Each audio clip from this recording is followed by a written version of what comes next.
Graças a Deus. Amém, irmãos? Bênção do Senhor Jesus. Nós vamos começar hoje uma nova série de estudos, né? Acerca dos atributos de Deus. Amém? Hoje nós vamos ter uma introdução. Amém? Uma introdução. E depois a gente vai falar sobre cada atributo. Em cada terça-feira a gente vai falar sobre um atributo diferente. Amém? Então hoje a gente vai fazer apenas uma introdução, né? Para a gente poder trabalhar então com o início desse projeto. Amém? Inicialmente eu tinha pensado da gente fazer leitura bíblica e ler livros inteiros, né? E ir comentando o livro inteiro e tratando do livro inteiro, mas isso não estou tendo tempo de fazer essa análise, né, completa, né, dos livros. E para a gente começar um negócio desse para fazer muito corrido, né, aí não tem muito fruto. Então nós vamos trabalhar os atributos de Deus, amém? Algo importante da gente salientar aqui, irmãos, eu tenho falado isso, às vezes eu fico preocupado se eu realmente estou sendo claro ou se eu estou sendo coerente, né, na maneira com que eu coloco. Não porque eu tenha dúvidas do que eu estou falando, não tenho dúvidas, mas se eu estou sendo coerente de colocar nos momentos e nos locais que eu tenho colocado. Sobre a crise da igreja contemporânea, aquilo que nós chamamos de igreja hoje no Brasil, e não só no Brasil, mas em todo o mundo. Ela apresenta características que não são próprias da igreja. Ela apresenta alguns frutos que não são frutos da igreja, não são resultado de uma vida com Deus, de uma vida direcionada pelo Senhor, né? E resultado de uma vida regenerada, de pessoas nascidas de novo, de novas criaturas que servem ao Senhor, que são cidadãos do céu e não mais cidadãos da terra. Ao contrário, a gente tem visto resultados e frutos. É claro que isso não pode ser generalizado, porque a igreja do Senhor permanece viva e as portas do inferno não prevalecerão contra a igreja do Senhor, mas muito do que nós chamamos de igreja está embrenhado de características mundanas, de características humanas e até diabólicas no que tange a conceitos. E o resultado disso, irmãos, é justamente uma superficialidade no conhecimento de Deus. Há muito desconhecimento acerca do Senhor e da sua palavra. Há muita desnutrição na igreja, né, contemporânea, e por isso a gente vê frutos ruins, né? Mais uma vez, não podemos generalizar. Sabemos que o Senhor tem os seus filhos, sabemos que Ele tem, assim como aquele remanescente lá em 2 Reis 18, né, quando o Senhor fala com Elias, Elias, você está fazendo aí na caverna, né? O Senhor, mataram todos os seus profetas, só fiquei eu, né? Só ficou eu, né? E buscam a minha vida para atirarem. E o Senhor disse para Elias: olha, Elias, eu reservei 7.000 cujos joelhos não se dobraram a Baal, né? O remanescente guardado e reservado por Deus, da mesma forma que na época de Elias, tem hoje, é claro, sem dúvida nenhuma, a igreja do Senhor está viva e vibrante, sem dúvida nenhuma, a igreja do Senhor. Agora, é isso que nós precisamos diferenciar: o que é a igreja do Senhor? A igreja de Deus está vibrante. A noiva de Cristo, ela é santa. A noiva de Cristo é pura, imaculada. Uma noiva preparada, adornada, sendo reservada para um marido, né? Essa é a noiva de Cristo, né? Mas muitas vezes, né, aquilo que nós vemos é resultado não de uma noiva de Cristo, mas de uma outra uma outra, se é que a gente pode usar, uma outra entidade, né, que está embrenhada no meio do contexto da igreja, que se arroga para si a característica de noiva, mas que não dá frutos de que seja realmente noiva, amém? Então a noiva existe, a igreja existe, está vibrante, está em pé, e guardada pelo Espírito Santo, aleluia, louvado seja Deus, e guiada pelo Senhor Jesus por sua palavra, né? Mas existe uma outra igreja, a igreja falsa, a igreja nominal, a igreja formal, a igreja religiosa, a igreja hipócrita. Existe uma outra igreja, que essa não é a noiva de Cristo, e ela está embrenhada no meio da igreja, isso de forma geral, no Brasil e no mundo. Claro que é importante salientar aqui, que isso sempre foi uma verdade, né?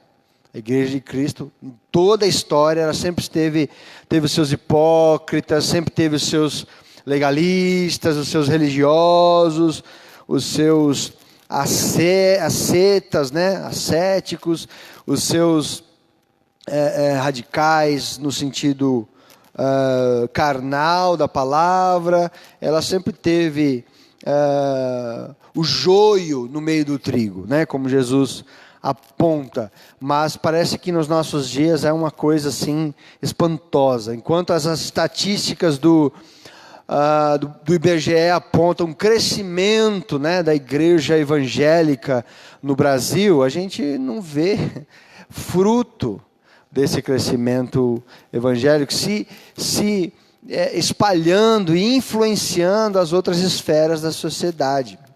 E quando a gente vê, muitas vezes é uma influência negativa, né? Então, o resultado, né, a consequência disso tudo, eu estou convencido, é justamente a desnutrição espiritual que as pessoas têm acerca de Deus e de sua palavra. Então é por isso que nós vamos trabalhar esses temas nessas terças-feiras. Hoje eu vou dar a introdução, como eu já havia mencionado, amém? E para isso eu vou ler alguns textos aí, amém?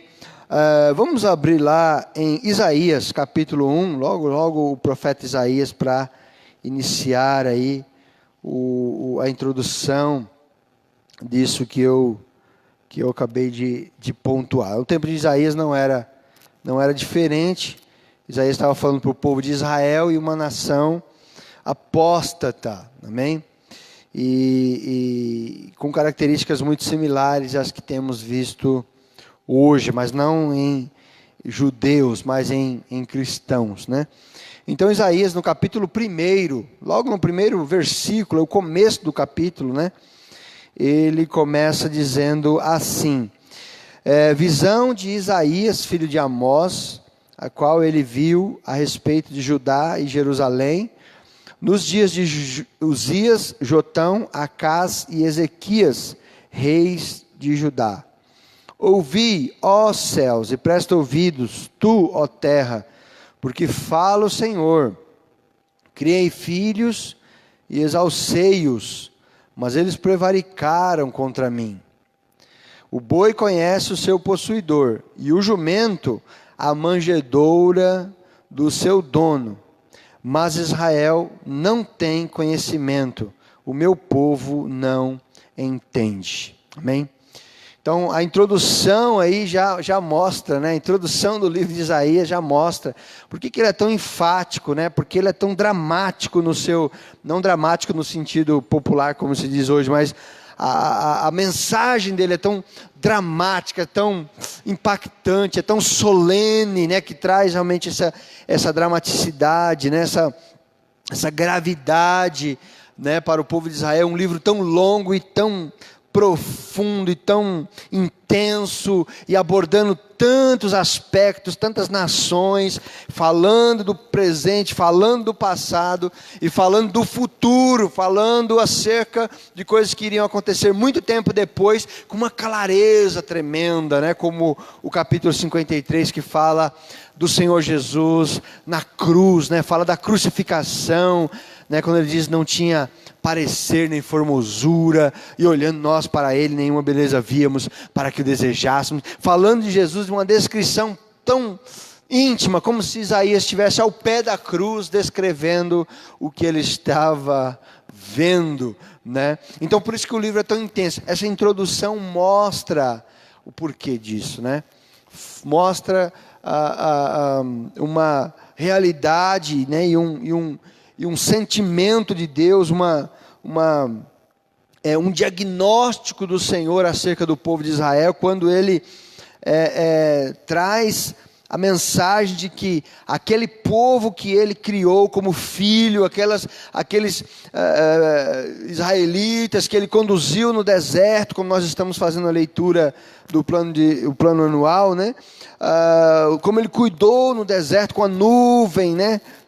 De dia para arrefecer o calor do sol, com a coluna de fogo à noite para aquecer, porque as noites no deserto são frias. Como ele cuidou, como ele mandou o maná, como ele mandou a palavra, como ele mandou a lei, o tabernáculo, o sacrifício, como ele conduziu o povo e colocou o povo numa terra que manda leite e mel, mesmo o povo murmurando, né, falando tantas coisas contra o Senhor, contra Moisés, contra os seus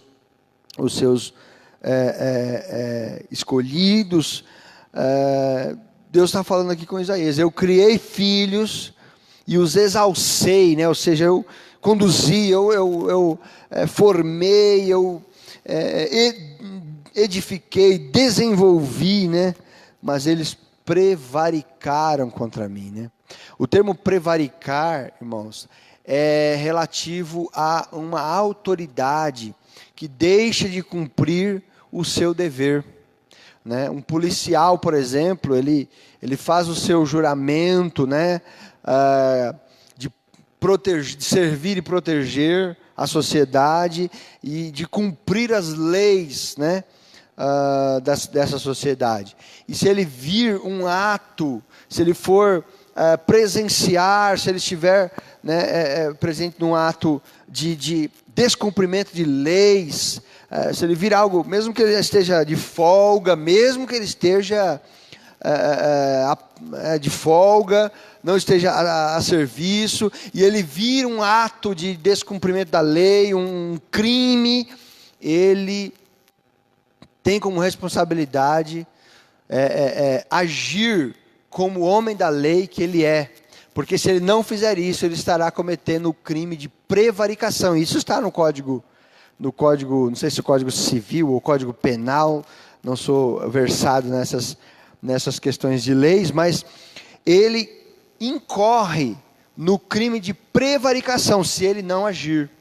Se ele não, o policial ele não precisa estar de farda e a serviço para ele dar voz de prisão para alguém. Aliás, a Constituição, ela diz que qualquer cidadão pode dar voz de prisão para um criminoso. Qualquer cidadão pode dar voz de prisão para um criminoso. E o gato entrou aí de novo, é crente esse gato, hein? Amém? Então, se ele não fizer isso, ele estará cometendo, né, incorrendo num crime de prevaricação. É isso que Deus está falando para Israel. Deus chamou o povo de Israel, deu a lei para eles, os capacitou, os deu autoridade, mas eles não cumpriram com essa autoridade. Eles não foram espelho, né, de Deus, para refletir a glória de Deus para as demais nações, para eles próprios. Porque lá em Deuteronômio capítulo 6, existe uma lei muito particular e maravilhosa, em que Moisés ordena, né, Deus ordena a Moisés direcionar os filhos de Israel, a que eles deviam ensinar o menino, né, a criança, né, conforme ele vai crescendo, vai ensinando, né? Ensina o menino sentado em tua casa, andando pelo caminho, deitando, te levantando, grava, né? Nos umbrais das portas, né? A palavra, a lei, né? Para que essa criança cresça, né? Aprendendo a palavra de Deus. Essa é uma responsabilidade dos pais, né? E ela continua no Novo Testamento, claro, muito mais, né? Justamente a necessidade de levar, de transferir, né, o ensinamento do Senhor para que eles não pecassem, para que eles não se misturassem com as nações idólatras, para que eles não cometessem os pecados daquelas nações idólatras, mas para que eles fossem povo de Deus, para que eles fossem povo particular tesouro, sacerdócio real, povo adquirido, nação santa, né? Que foi essa promessa, ela foi dada a Israel, né? Amém? Se o Israel cumprisse com a lei do Senhor. Depois você vai ver o apóstolo Pedro falando em 1 Pedro 2,9, né? É justamente que essa promessa se cumpre na igreja, se cumpre no povo de Deus, né? A gente sabe que o povo de Israel não foi capaz de cumprir, Deus sabia disso, claro.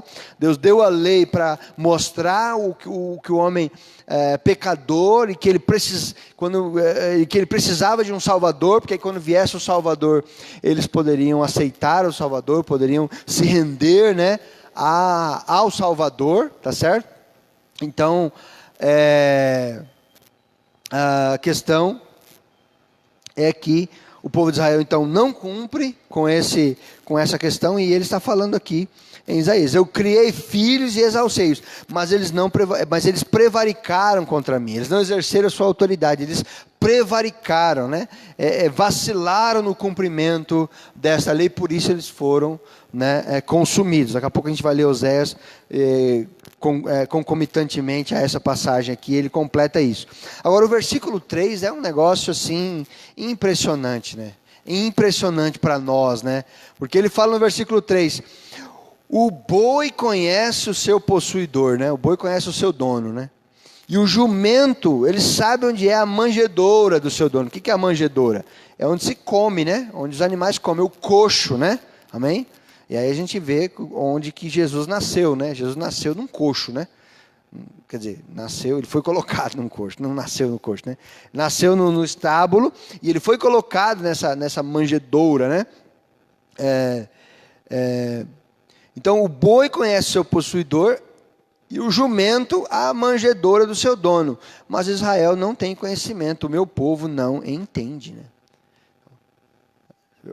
O boi conhece o seu dono, mas Israel não me conhece. O jumento sabe onde é a manjedoura, ou seja, o jumento sabe onde se alimentar, ele sabe onde é a manjedoura, ele sabe que vai ser colocado comida no momento certo e ele vai comer lá. Mas o meu povo não sabe onde ele se alimenta. Eu dei a palavra para o meu povo, mas eles não sabem onde eles se alimentam. Eles vão ler signo do jornal e da revista semanal. Eles vão ler lá a sorte lá das cartas de búzios e tarô. Eu estou dando exemplos aqui, né? Eles vão consultar, né, aí os filósofos gregos, Platão, Sócrates e Aristóteles. É claro que nessa época não existia ainda. Eu estou contextualizando aqui para o nosso tempo. É a mesma coisa o cristão hoje. A palavra de Deus para ele não é suficiente. Ele vai buscar recursos em ciências humanas, ele vai buscar recursos em técnicas de aconselhamento e questões mundanas que desconsideram a palavra de Deus. É isso que o profeta está dizendo.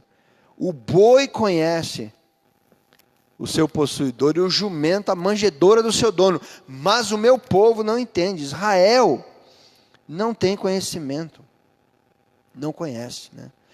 Vamos lá para Oséias capítulo 4, versículos 6 ao 12. Oséias capítulo 4.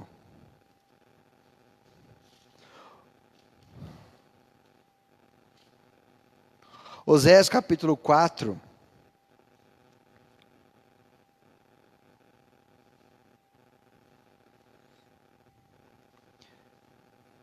Aqui o profeta Oséias fazendo uma profecia acerca do cativeiro de Israel, né? A destruição do reino do norte, aqui especificamente o reino do norte, Samaria.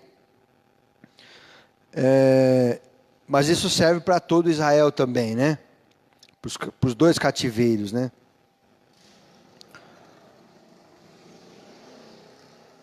O meu povo, na verdade ele já está citando os dois, né? Porque o capítulo 4 fala, o subtítulo diz: Israel e Judá são ameaçados com castigo por causa da sua impiedade, a ignorância e a malícia do povo. Então, capítulo 4, versículos 6 ao 12 de Oséias diz assim: o meu povo foi destruído porque lhe faltou o conhecimento. Porque tu rejeitaste o conhecimento, também eu te rejeitarei, para que não sejas sacerdote diante de mim.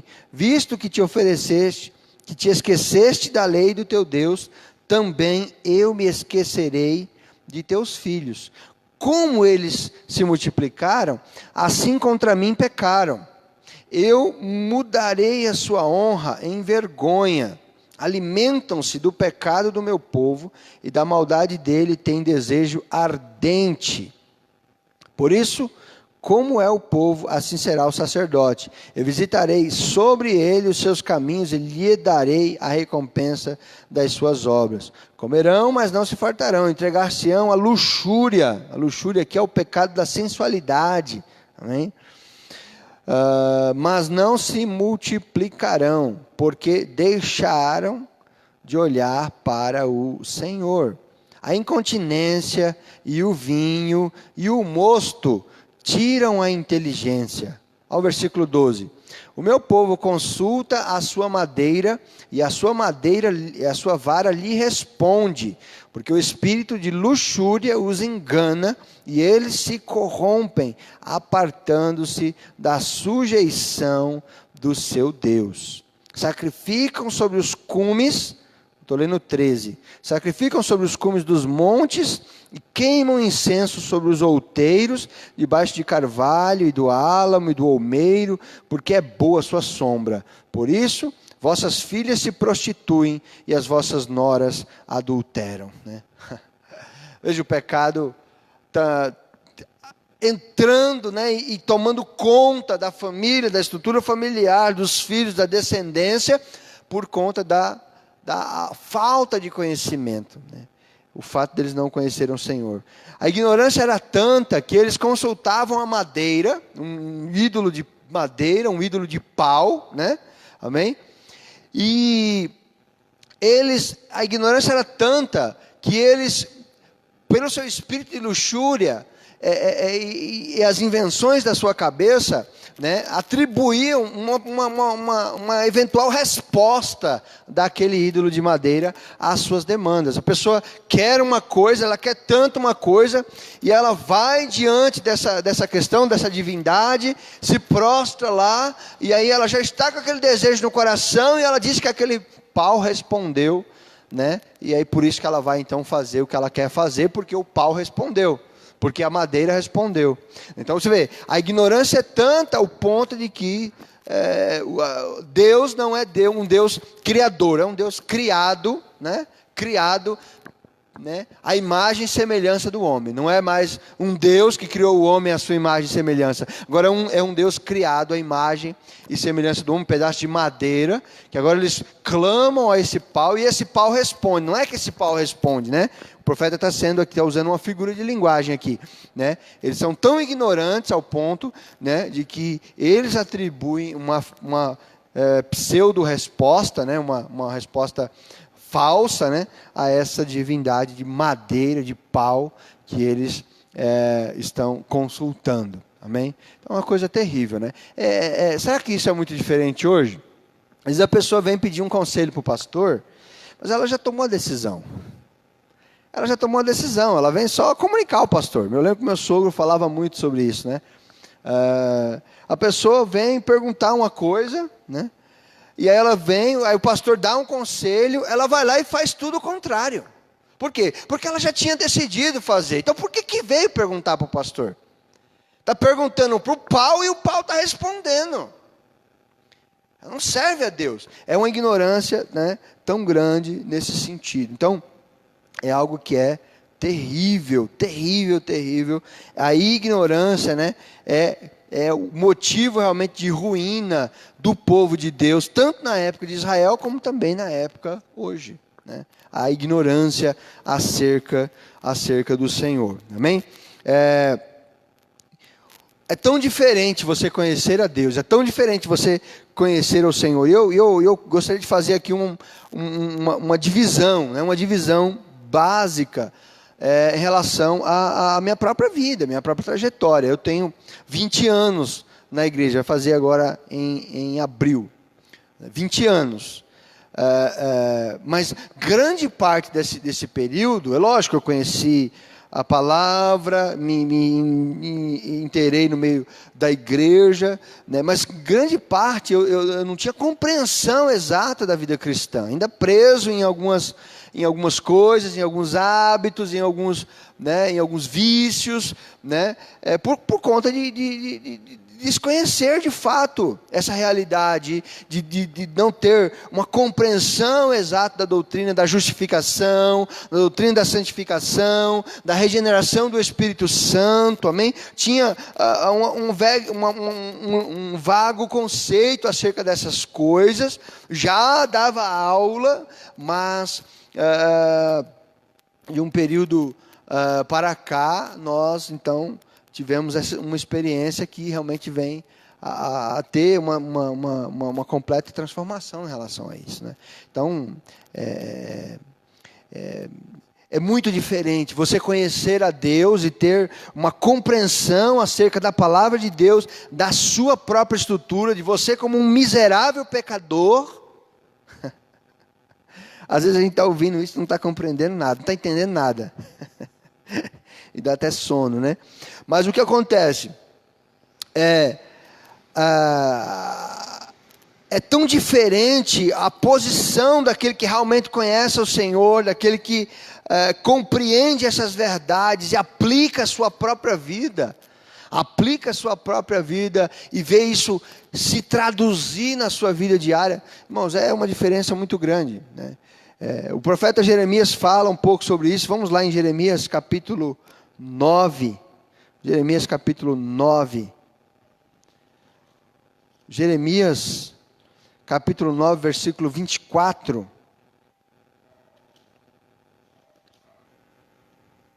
Amém? Jeremias 9, 24. Diz assim a palavra de Deus. Vamos ler o 23, né? 23 em diante. E o 24. Jeremias 9, 23. Assim diz o Senhor: não se glorie o sábio na sua sabedoria, nem se glorie o forte na sua força, nem se glorie o rico nas suas riquezas. Mas o que se gloriar, glorie-se nisto, em me conhecer e saber que eu sou o Senhor, que faço beneficência, juízo e justiça na terra, porque destas coisas me agrado. Amém? Então não se glorie o forte na fortaleza, o sábio na sabedoria e o rico nas riquezas. Porque são coisas que o homem se gloria, irmãos. São âncoras, são bases, são alicerces que o homem se firma. E isso nós estamos incluídos. Amém? Sabedoria, força e riqueza são bases que nós somos tentados a nos firmar. E até que Deus tira essas bases por alguma razão e nos faz depender dele, né? Amém? Aí ele diz: não se glorie em nenhum desses, mas aquele que se gloriar, glorie-se nisto, glorie-se nesse detalhe. Versículo 24. Que detalhe é esse? Em me conhecer e saber que eu sou o Senhor. Amém? Eu fico ao mesmo tempo triste e ao mesmo tempo indignado quando eu ouço crentes dizer assim, que nós não devemos estudar teologia, que nós não devemos estudar a palavra, né? Teologia, estudar Deus. Quem que pode estudar Deus? Olha a conversa, olha o pensamento da pessoa. Amém? Como você pode estudar Deus? É claro que pode estudar Deus, irmãos. É claro que você nunca vai poder compreender a perfeição e a totalidade da pessoa de Deus. Nunca, nem na glória você vai ter essa compreensão exata. Vai ficar a eternidade na glória e vai estar todo dia aprendendo coisa nova de Deus. Mas, o que se pode aprender acerca de Deus? Aquilo que Ele se revelou. A palavra de Deus é para nós estudarmos. É para nós nos alimentarmos e crescermos em graça e em conhecimento por causa desta palavra. Então o profeta Jeremias diz: não se glorie o sábio na sabedoria, o forte na força, o rico na riqueza. Mas aquele que se gloriar, glorie-se em me conhecer e saber que eu sou o Senhor. Louvado seja o Senhor. Em me conhecer. Se aquele que se gloriar em conhecer o Senhor, é porque é possível conhecer o Senhor. É possível conhecer a Deus. Não só possível, mas é necessário conhecer a Deus. Impossível ter uma vida cristã sem conhecer a Deus. E esse conhecimento, ele é constante. Se nós voltarmos para Oséias no capítulo 6, versículo 3, ele vai dizer: conheçamos e prossigamos em conhecer o Senhor. Então essa busca é constante, esse aprendizado é constante. Até na glória vai ser assim. Então, se gloriar, glorie-se nisso, em me conhecer, né? E saber que eu sou o Senhor. Vamos lá para Jó 19, versículos 25 ao 27. Jó, capítulo 19, louvado seja o Senhor Jesus. Jó 19, do 25 ao 27. A gente leu do 23 em diante, para dar sentido ao contexto. Jó 19, a partir do verso 23. Quem me dera agora que as minhas palavras se escrevessem. Quem me dera que se gravassem num livro. E que com pena de ferro e com chumbo, para que fossem esculpidas na rocha. Porque eu sei que o meu Redentor vive. E que por fim se levantará sobre a terra, e depois de consumida a minha carne, ainda, aleluia, em minha carne verei a Deus, vê-lo-ei por mim mesmo, e os meus olhos, e não outros, o verão, e por isso o meu coração se consome dentro de mim. Louvado seja Deus. Eu sei que o meu Redentor vive. Veja, o conhecimento de Jó, eu sei, eu tenho consciência, tenho convicção que o meu Redentor vive, louvado seja o nome santo. Eu sei quem é esse Redentor, eu sei quem é Ele, eu sei que Ele vive, louvado seja o nome santo do Senhor. Conhece, Ele sabe quem é. E você vê que mesmo Ele dando essa declaração, pois lá no final Ele vai dizer para Deus: Senhor, eu conheci o Senhor de ouvir falar, mas agora os meus olhos te veem. Mas a convicção dele já era plena. Eu sei que o meu Redentor vive. E essa passagem normalmente é atribuída pelos estudiosos a Cristo, porque o Redentor é Cristo, sim ou não? Cristo é o nosso Redentor. Ele veio para nos redimir dos nossos pecados, para nos livrar. E o fato dele ter morrido, ele morreu, foi sepultado, mas ele não ficou lá na sepultura. Ao terceiro dia ele fez o quê? Se levantou, né?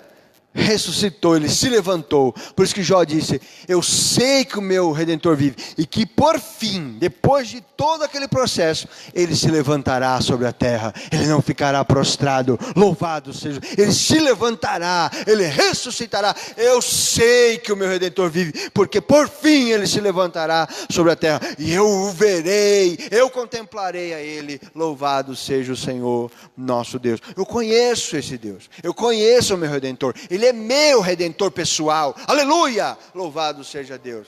Ele é Redentor de todo aquele que crê, mas Ele é Redentor pessoal, irmãos. Ele é o meu Redentor, diz o servo do Senhor Jó. Será que você pode dizer isso? O Senhor é o meu Redentor, é o meu Redentor pessoal. Bendito seja o Senhor, Ele me resgatou, Ele me regenerou, Ele me salvou, me redimiu. É o meu Redentor amado. Louvado seja o bendito santo nome santo do Senhor. Aleluia. Você conhece esse Redentor? Tem que conhecer esse Redentor. Eu e você precisamos conhecer esse Redentor e prosseguir em conhecer e prosseguir em conhecer. Outra declaração paralela a essa, né, similar a essa, é 2 Timóteo capítulo 1, verso 12. O apóstolo Paulo, né? 2 Timóteo 1, 12. Louvado seja o Senhor Jesus. Aleluia. 2 Timóteo 1,12. Última epístola, né, do apóstolo Paulo. Não na Bíblia, né? Na Bíblia, na ordem da Bíblia, ainda tem depois Tito e Filemão, mas 2 Timóteo 1,12. Pela Bíblia ainda você tem Timóteo e Filemão, né? Mas cronologicamente, né, essa epístola foi a última que Paulo escreveu. 2 Timóteo, né, ele fala para Timóteo: eu já estou sendo oferecido como libação de sacrifício, a minha partida está próxima, combati o bom combate, acabei a carreira, mas guardei a fé, né? Amém? Mas o texto que nós vamos ler é outro, é 2 Timóteo capítulo 1, verso 12. 12. 2 Timóteo capítulo 1, versículo 12, ele diz assim: por cuja causa padeço também isto, mas não me envergonho, porque eu sei em quem tenho crido, e estou certo de que é poderoso para guardar o meu depósito até aquele dia. Esse dia aí está com letra maiúscula, se referindo ao dia de Deus, né, o dia final. Então, eu sei em quem tenho crido. Veja que é uma palavra, né, paralela à de Jó, né? Jó disse: eu sei que o meu Redentor vive, eu tenho consciência de que ele vive. Paulo disse: eu sei em quem tenho crido.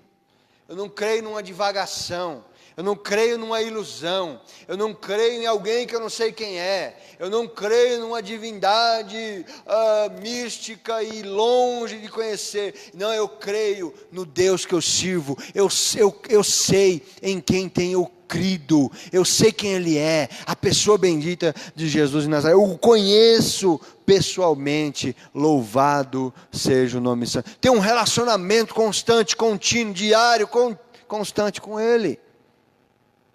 Eu sei em quem tenho crido. Veja a importância de que Isaías estava falando. O boi conhece o seu possuidor, e o jumento conhece a manjedoura do seu dono, mas o meu povo não tem conhecimento. Mas Israel não entende. Israel não tem conhecimento, o meu povo não entende. Olha a diferença. Eu sei, Jó disse. Eu sei, Paulo disse.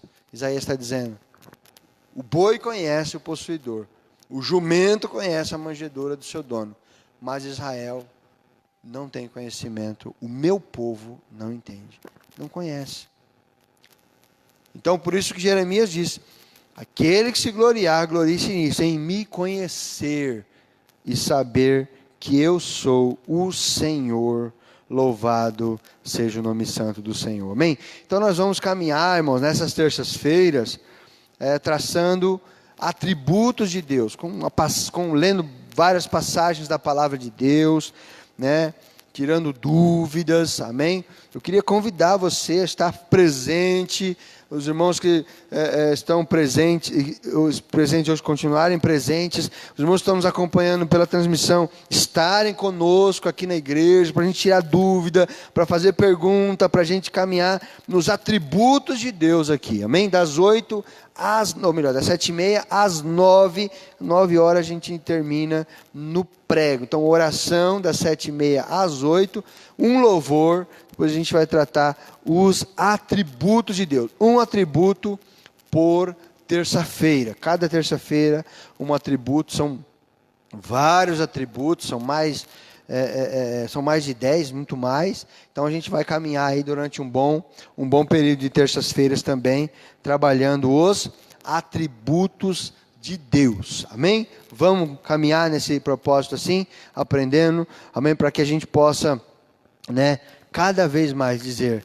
eu sei em quem tenho crido, eu sei que o meu Redentor vive, eu sei, aleluia, que Ele é o meu Senhor, eu me glorio nele, eu conheço Ele é o meu Senhor, e aleluia, que faz juízo, justiça e misericórdia na terra, porque essas coisas agradam a Ele.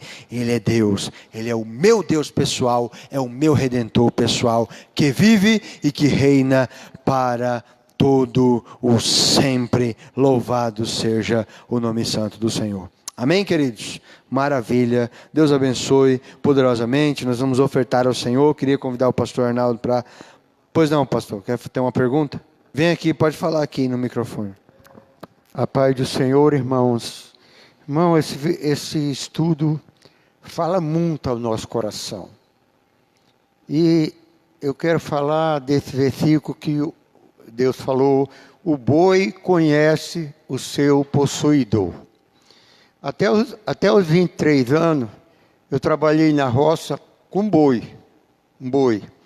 Então, eu ia cultivando mato com o boi, aquela caipinadeira que tem 3 enxadas, eu ia com ele. Aí, quando chegava no ponto de eu parar, eu falava... Ele parava em cima. E a gente tinha que estar preparado, senão caía por cima. Tinha que estar preparado, porque ele parava em cima. Aí eu não falava mais nada, tinha que voltar. Eu só faltava tirar a caipinadeira do meio e ele já virava e voltava. Tinha que acompanhar ele, porque senão ele ia embora com a máquina. Então, irmão, isso eu achava maravilhoso. Claro que tinha um boi que eu trabalhava com ele, vamos assim, desde dele novo, e muito tempo eu trabalhava com ele, 10 anos com ele, e ele sabia tudo. Então, era lindo. Quando eu dizia, vamos para casa, ele já ia com tudo. Inclusive, aconteceu um caso que preparou para chover, deu vários trovão, vários relâmpagos, e deu um relâmpago muito forte, aí ele caiu no chão. Eu falei, Jesus, ele ficou deitado no chão. Aí eu falei, bom, agora eu fui lá onde ele estava, pedi para ele levantar, ele levantou, falei, agora vamos para casa, agora não dá mais para trabalhar nesse dia. Então, irmão, o boi conhece o seu possuidor, porque eu só falava isso. Aí ele parava em cima. Aí, para voltar, eu não falava mais nada, só tirava a máquina do meio e ele voltava. Não mais naquela linha onde eu já tinha cultivado, ele voltava no outro lado, por cima do mato. Então, irmão, é lindo, a palavra de Deus é maravilhosa. O boi conhece o possuidor, mas a igreja, nós precisamos conhecer.